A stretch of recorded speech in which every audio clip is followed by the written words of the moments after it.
이번 생에 임플란트는 처음이라서 2편. 임플란트 수명이 10년이라고 하는데 정말 그럴까요? 그럼 한번 심으면 무조건 그대로 쭉 갈까요? 안녕하세요.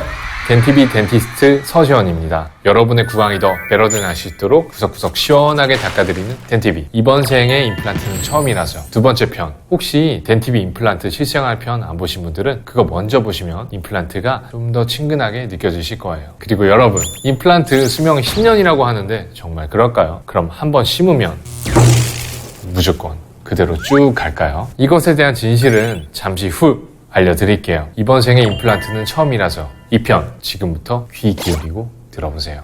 우선 임플란트의 과정부터 알려드릴게요. 인공치아로 불리는 임플란트는 치아와 매우 유사한 구조인데요. 치아의 뿌리에 해당하는 픽스처, 치아의 목과 같은 역할을 하는 어버트먼트, 치아의 머리에 해당하는 크라운으로 이루어져 있고요. 임플란트의 과정은 간단히 치아가 상실된 부위에 1차 수술을 통해 임플란트를 식립한 후 골이 유착되기 전까지 기다린 후 지대줄을 연결해서 그 위에 보철물을 장착해 자연치와 유사하게 사용하는 거예요. 다시 정리해드리면 임플란트의 치료 과정은 크게 수술 전 검사를 마친 후 1차 수술, 그리고 2차 수술, 그리고 보철물의 장착, 유지 관리의 단계로 나눌 수 있어요. 임플란트의 종류는 어떻게 되나요? 임플란트의 분류는 다양한 방법으로 인한 분류가 있는데 크게는 골마카 임플란트, 블레이드 임플란트, 스테이플 골관통 임플란트, 치근형 임플란트로 구분할 수 있고요. 최근 통상적으로 말하는 임플란트는 치근형 임플란트에 해당돼요. 그 외에 픽스처의 형태에 따른 분류, 점막 관통부 존재 여부에 따른 분류, 픽스처와 어버트먼트 연결 방식에 따른 분류 등이 있는데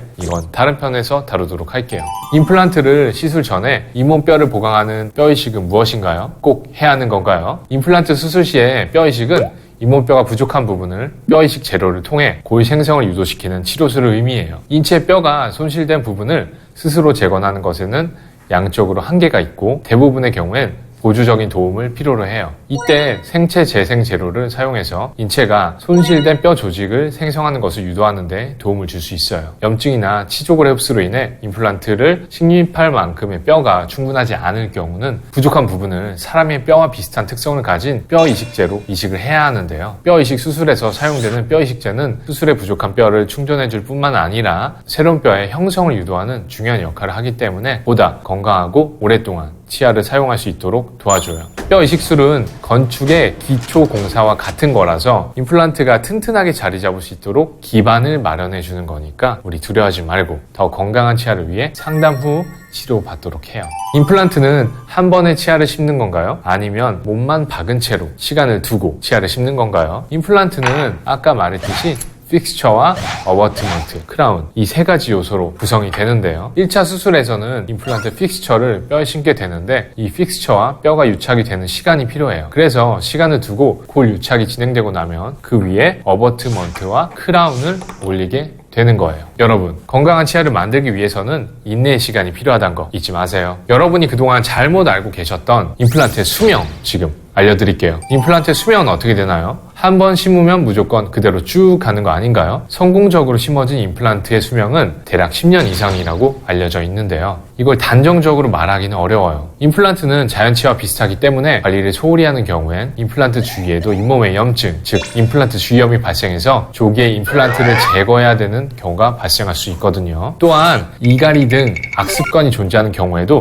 임플란트 수명이 짧아지는 경우가 있으니 사람마다 생활 습관에 따라 모두 다르다는 거 잊지 마세요. 한번 심었다고 무조건 10년 가는 게 아니라 철저한 관리가 중요하다는 것 잊지 마세요. 임플란트 치료 기간은 어떻게 되나요? 임플란트 치료 기간은 상담 후 1차 수술을 하고 잇몸뼈와 임플란트가 단단한 골 접착을 형성할 수 있도록 3에서 6개월 정도 기다렸다가 임플란트 상부에 보철물을 장착하게 되는데요. 환자분의 상태에 따라 발치 후 즉시 임플란트 식립을 하는 경우도 있으나 발치 후 잇몸뼈가 완전히 치유된 후 임플란트를 수술하는 경우 3에서 4개월 정도 더 연장되기도 해요. 또한 환자분의 잇몸뼈가 많이 부족해서 임플란트와 별도의 골 이식술을 시행한 경우 6에서 9개월 정도 이식된 뼈가 치유되기를 기다리는 기간이 추가되게 되는데요. 점차 임플란트의 제로의 발달과 치료 수식의 개발로 인해 점차 임플란트 치료 기간이 단축되고 있는 추세니까 부담이 덜하겠죠. 임플란트 수술 시간은 치아의 개수와 뼈의 상태에 따라 다르지만 짧게는 대략 10분, 길게는 2시간 내면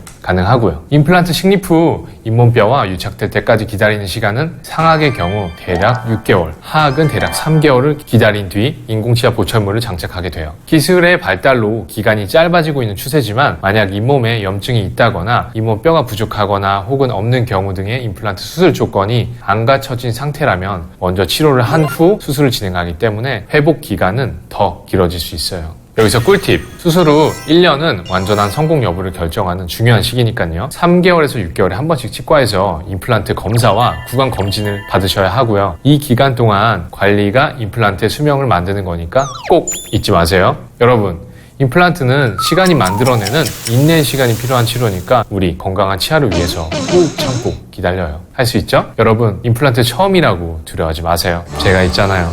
임플란트에 대한 이론까지 파헤쳐본 시간이었는데요. 임플란트 하고 난 뒤에 관리가 얼마나 중요한지 이제 아시겠죠? 그리고 치아에 관한 모든 것 댓글 마구마구 달아주시면 제가 구석구석 시원하게 닦아드릴게요. 오늘 밤 양치 잘 할 거죠? 잘 닦아요. 오늘도 덴티비로 활짝 웃으세요. See you then.